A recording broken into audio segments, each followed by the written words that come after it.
नमस्कार. लेख 6 हृदयविकार. लेख लिहिलेला आहे स्वामी श्री सवितानंदजी. सध्याच्या बहुतांश लोकांचं स्वास्थ्यपूर्ण आणि कठोरतापूर्वक वागणं बोलणं ऐकलं पाहिलं तर त्यांना हृदय आहे की नाही अशी शंका येते. जेव्हा कोणी राजकीय नेता हृदयविकाराने म्हणजेच हार्ट अटॅकने गेला मेला अशी बातमी वाचतो ना, तेव्हा आमचा त्या बातमीवर विश्वास बसतच नाही. ज्याला हृदय म्हणजे हार्टच नाही त्याला अटॅक कसला आला आहे. आम्हाला काहीही वाटत असलं तरी त्याने वस्तुस्थिती बदलणार नाही आहे. 2014च्या वर्षात दर 2-3 महिन्यांनी आमची प्रवचनं पुण्याला व्हायची. दर दुसऱ्या महिन्याच्या शेवटच्या शनिवारी किंवा रविवारी. त्यावेळी आम्ही सदाशिव पेठेत चिमण्या गणपतीजवळ सौ जया भिडेताईंच्याकडे मुक्कामाला असायचो. सप्टेंबर 2014च्या शेवटच्या शनिवार रविवारी आम्ही त्यांच्याकडे असताना जयाताईंनी विषय काढला आणि म्हणाल्या, स्वामीजी, नुसता व्यक्तिगत किंवा सांसारिक प्रश्न विचारलेला तुम्हाला आवडत नाही हे मला माहीत आहे, पण एका लहान मुलीसाठी माझा जीव तुटतो आहे म्हणून विचारायचं साहस करते आहे. आम्ही म्हणालो, कोणाबद्दल आणि काय विचारायचं आहे? त्यावर त्या म्हणाल्या, माझ्या भावाची मुलगी. इकडे माझ्या दिराची सून आहे म्हणून दोन्हीकडून माझं नातं आहे. तिची मुलगी आता 3.5 वर्षाची आहे. तिच्या हृदयाच्या व्हॉल्वमध्ये एक छिद्र आहे. डॉक्टर म्हणतात ती मोठी झाल्यावर म्हणजे 18 ते 20 वर्षाची झाल्यावर आपण ऑपरेशनचा विचार करू. तोपर्यंत औषधानेच गाडी चालवावी लागेल. तिची औषधं सुरू आहेत, पण कधी लेकराचे खूप हाल होतात. ते खरंच पाहवत नाहीत. बोलता बोलता जयाताईंचे डोळे पाणावले. आम्ही म्हणालो, त्या मुलीला तिच्या आईसह बोलावून घ्या. आई आणि मुलगी दोघीही आल्या. 3.5 वर्षाची छान बोलकी गोड मुलगी. मी तिच्या आईला म्हणालो, शास्त्रात नियम आहे की मूल 8 वर्षाचं होईपर्यंत त्याच्यासाठी उपासना करण्याचा आईवडिलांना अधिकार असतो. 8 वर्षाचं झाल्यावर नाही. आता ही फक्त 3.5 वर्षाची आहे. तुम्ही तिला तुमच्या मांडीवर झोपवा.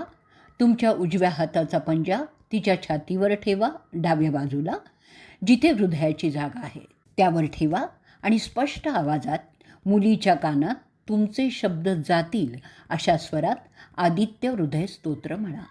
त्या मुलीच्या कानावर स्तोत्रातील प्रत्येक शब्द गेलाच पाहिजे. तिला त्यातलं काही कळणार नाही आणि त्या स्तोत्राचा अर्थ तुम्हाला देखील कदाचित कळणार नाही, पण तरी देखील श्रद्धेने म्हणा. तिला ऐकवा.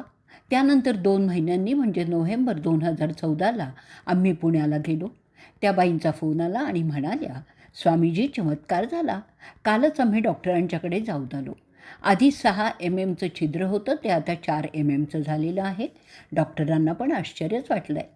आम्ही म्हणालो, क्रम चालू ठेवा. त्यानंतर पुढे 2 महिन्यांनी म्हणजे जानेवारी 2015ला आम्ही त्यांच्याकडे गेलो. 31 जानेवारीला त्या बाईंचा परत फोन आला. आवाजात तर खूपच आनंद होता. संध्याकाळी प्रवचनाला स्वतःच भेटायला येतो असं म्हणाली. आनंदाच्या भरात सांगितलं, स्वामीजी, छिद्र पूर्ण भरलं गायब झालं. डॉक्टरांना देखील आश्चर्य वाटत आहे. आश्रमाचे दीक्षित साधक, महाराणा प्रतापांच्या 14व्या पिढीचे वंशज, बनेडा संस्थानाचे राजाधिराज आणि भाजपचे 2 वेळेस निर्वाचित खासदार श्रीयुत हेमेंद्र प्रताप सिंह. त्यांना एके दिवशी पहाटे छातीत थोडंसं दुखायला लागलं, घाम फुटायला लागला, अस्वस्थ वाटायला लागलं. सकाळ होताच भिलवाड्याला गेले. तेथील वरिष्ठ अनुभवी MD फिजिशियनला दाखवलं. ते म्हणाले, पहाटे तुम्हाला हलकासा अटॅक येऊन गेलेला आहे. जास्ती चांगलं राहील की तुम्ही जयपूरला जाऊन चांगल्या तज्ज्ञ डॉक्टरांना दाखवा.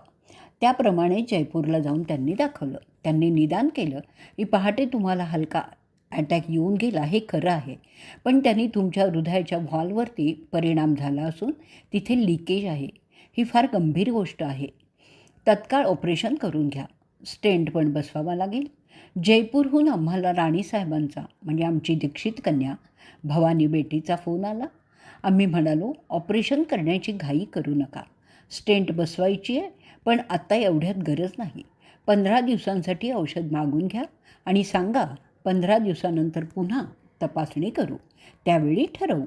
घरी येऊन नियमाने आदित्य हृदय स्तोत्राचा पाठ करायला सांगा आणि दिवसभर ओम लं ललिता देवै नमः हा मंत्र म्हणायला सांगा. त्याप्रमाणे त्यांनी डॉक्टरांना सांगितलं की आत्ताच आम्हाला ऑपरेशन करायचं नाही, 15 दिवसांचं औषध द्या, 15 दिवसांनी पुन्हा तपासा, काही फरक पडला नसेल तर मात्र ऑपरेशन करू. स्वाभाविकपणेच डॉक्टरांना ही गोष्ट काही आवडली नाही. त्यांनी त्यात मोठी जोखीम रिस्क आहे, आज उद्याच ऑपरेशन करून घ्या म्हणून आग्रहही केला, दबावही आणला.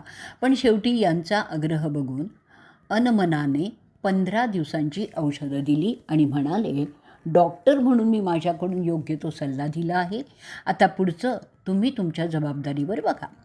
15 दिवस राजेसाहेबांनी सकाळ संध्याकाळ आदित्य हृदय स्तोत्र म्हटलं. दिवसभरात होईल तेव्हा ओम लं ललिता देवै नमः हा मंत्रही म्हणला. 15 दिवसांनी पुन्हा जयपूरला गेले, त्याच डॉक्टरांच्याकडे. आता आश्चर्यचकित होण्याची वेळ डॉक्टरांची होती. त्यांनी तपासलं आणि म्हणाले, व्हॉल्वचं लिकेज पूर्णपणे थांबलेलं आहे, आता ऑपरेशनची गरज नाही आणि स्टेंट बसवायची पण जरुरी नाही, अजून काही दिवस औषध घ्या म्हणजे झालं. ज्यांना एकदा अटॅक येऊन गेलेला आहे किंवा डॉक्टरी निदानानुसार भविष्यात कधीही येऊ शकतो, हाय बीपीमुळे किंवा कोलेस्ट्रॉल वाढल्यामुळे किंवा व्हॉल्वचा त्रास होत आहे. थोडक्यात म्हणजे हृदयविकारासाठी आदित्य हृदय हे स्तोत्र आणि सोबत ओम लं ललिता देवै नमः हा मंत्र खूप लाभदायी ठरतो. फक्त अडचण अशी आहे की आदित्य हृदय हे स्तोत्र वैदिक असल्यामुळे उच्चारायला थोडंसं अवघड आहे. कोणाकडून तरी ते नीट शिकून घ्यावं लागेल, उच्चार समजून घ्यावे लागतील. हे स्तोत्र उच्चारणासह इंटरनेटवर पण उपलब्ध आहे.